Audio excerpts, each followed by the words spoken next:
Hi, my name is Melanie Amir.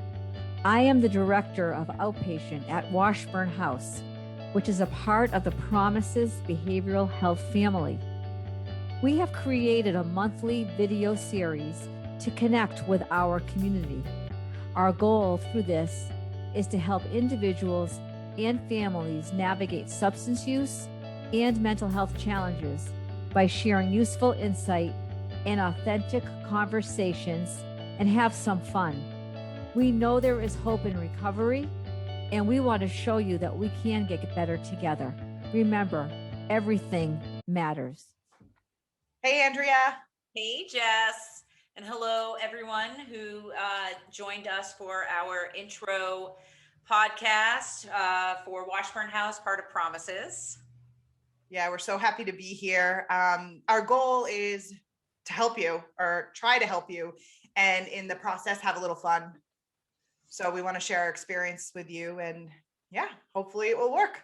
Yeah, from both a personal and professional standpoint, I guess, right? Yeah. And so it's fitting, I think, or we both think, that we our intro topic be stepping out of your comfort zone, because this here, what we're doing right now for the 10th time, first time for you, 10th time for us, is stepping out of our comfort zone to put this podcast together, because we know that the end result is something that it's a goal that we have set for Washburn, for you folks, is to get this out there so that we can help you in any way that we can. We want to talk to you about this, not just because we're stepping out of our comfort zone, but there's getting sober or trying to make any changes in your life is stepping out of your comfort zone. Anything. It's part of human nature to be uncomfortable. I mean, we have that self-preservation where we want to protect ourselves, right? And I don't want to be vulnerable. I don't want to be exposed. I don't want to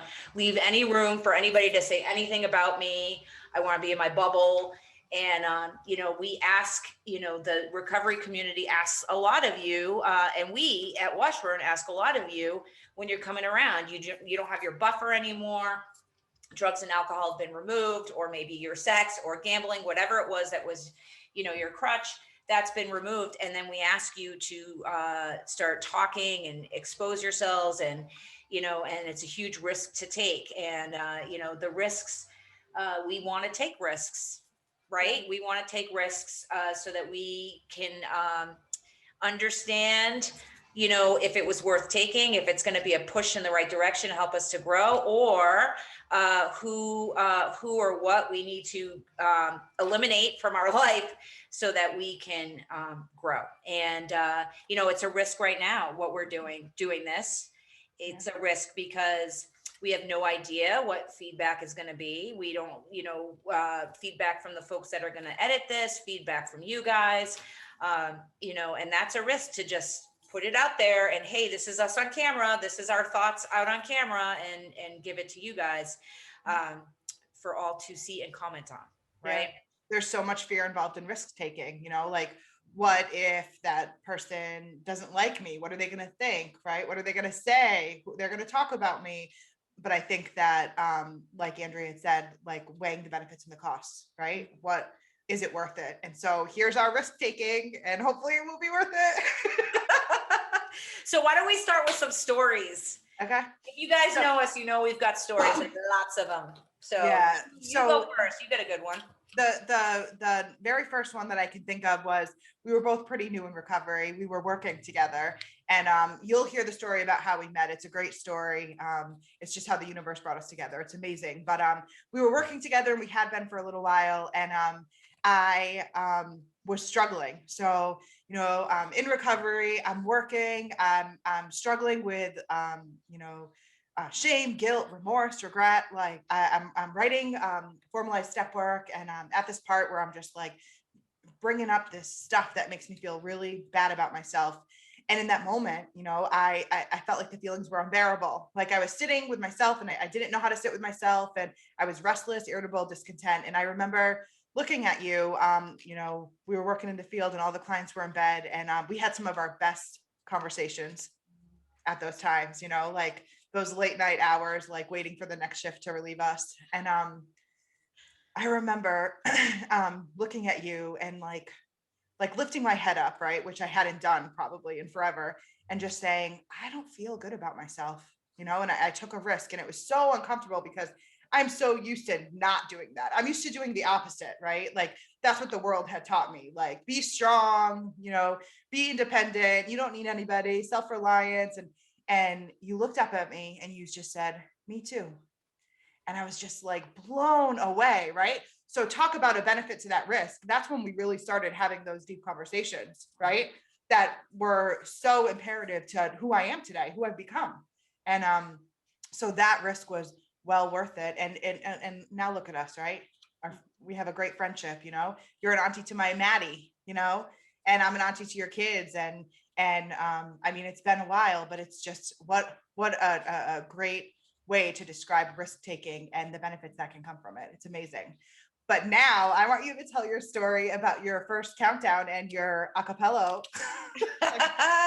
Well, before I get into that, I wanted to piggyback off of what you just said. And, you know, this is like also about forming your network and, who am I going to have as those folks who I can talk about stuff and be transparent with. And, every time that we took a risk in giving some of that information and letting ourselves be ourselves and seeing that we still loved each other unconditionally and that, it wasn't thrown back in our face. It was like, that is how I started to form, and you too, right? We started to form our network. So you're part of my core people. And that's how it's done, because it's crucial that we have other people. And you talked about self-reliance and like, yeah, we need to be self-reliant to a degree, right? I should be able to brush my teeth. I should be able to feed myself and clothe myself. These are the things I should be able to do on my own, right? I shouldn't be like, just brush my teeth for me.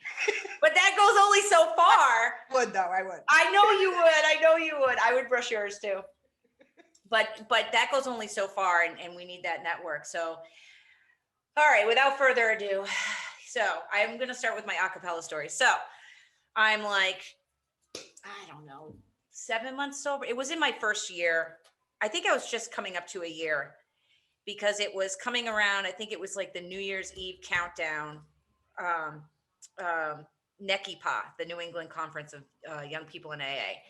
And so I was just hitting a year because I remember thinking that because January 5th is my sobriety date. And I remember that the New Year's countdowns, I didn't know if I could stand up for a year because I hadn't hit a year yet, So anyways, here I am, and I'm at this convention, and because I heard about it and I heard this was a good way to plug in and get to meet people, like-minded people. And if you've never been, you should definitely go. The energy there is electric. But so there's, drum circles happening, and there's open mics, and there's dances, and there's, 24-hour meetings, and there's people lingering in the halls, drinking coffee, playing guitar. Like there's a ton of stuff going on. And there's this one room, and it's filled. It's a small room, but it's filled. And I decide, actually, I get encouraged or persuaded into singing She Talks to Angels a cappella in front of everybody. And I did. And I'm not much of a singer, but I got up there and I belted it out. And I was like zinging, right, with this energy. And oh, bless them all, because they all were hooting and hollering, and they like, and it wasn't because I, should be on American Idol, though that I don't even think was a thing then. It was because I walked through the fear. I think that they felt my fear, right? And they identified with that, and I did it, and it was encouraging. It was inspiring. So that was my first like major, step out of your comfort zone, is singing that. And yeah. And then the second thing is, we'll wait. Just give us a taste of that right now. No.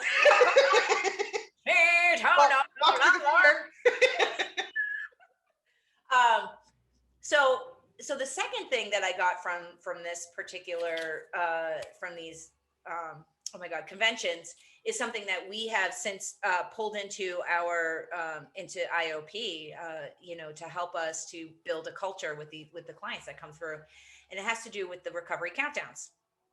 And so these recovery countdowns, again, at the conventions, is, they got music playing, and the whole room is filled with people, and they add up all the time in the room, and they start from the person that has the most time, and they count backwards, and they're playing music and they're shouting out time. And if you hear your time, people are getting up on their chairs and they're dancing around, right? And you really have, there's like no room for you to sit as a wallflower, because that energy just kind of sucks you in. And it goes all the way down to the person with 24 hours in the room, and folks have signed a book, and that person gets the book. And so anyways, we decided in building our culture here that we were going to have folks, our IO peers, do this recovery countdown once a month. And go for it, Jess, what happened? Well, so it was amazing. The first one was amazing. And so we had no idea what to expect. I was terrified, right? And so as an incentive, if a person participated, we threw candy at them, remember? Yeah. And so, but we had these people, right, come out of nowhere, right? And so a shout out to the very first break dancer in IOP, right? And then the person whose first day it was, who walked into this recovery countdown. But we had people come together, and they walked through their fears, and you felt the energy in the room change, right? As soon as the people allowed themselves to be free, it changed, right? And I will never forget that moment, right? And we've done a lot since then. And so I remember the one on Halloween where we had this client who was so quiet, who rarely shared, right? And we did these activities, and they had to race to like mummify the person with toilet paper. Remember, this was way before COVID, so toilet paper wasn't a thing, right? but so this little quiet person, right? All of a sudden we look, and he's being mummified, and he's laughing, and he can't stop. And I'm just like, wow, what a gift, right? To walk through that fear and to be able to be free without judgment, and I think that's like one of the other gifts, is like, if you walk through that fear and that discomfort, and you let yourself be seen, and you're free, right? People in recovery will love you. And it will be this moment like you've never experienced, kind of like with Andrea and I, when I said, I don't feel good enough. And she said, me too. I felt nurtured and cared for and loved and not alone in that moment, right? I walked through the fear, and I knew I never had to be alone ever again if I walked through the fear. What a gift, right? And then we had some recovery countdowns totally fail.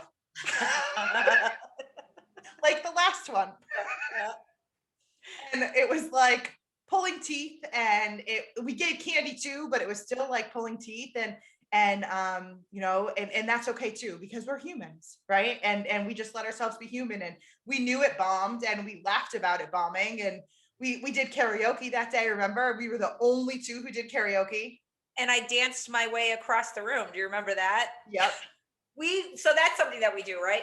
Is that if you are too fearful, or you think we are just so lame that you are not able to give a little shoulder dance or a little, raise the roof, we will raise the roof for you. So that day we saw, so it wasn't just a that we were doing.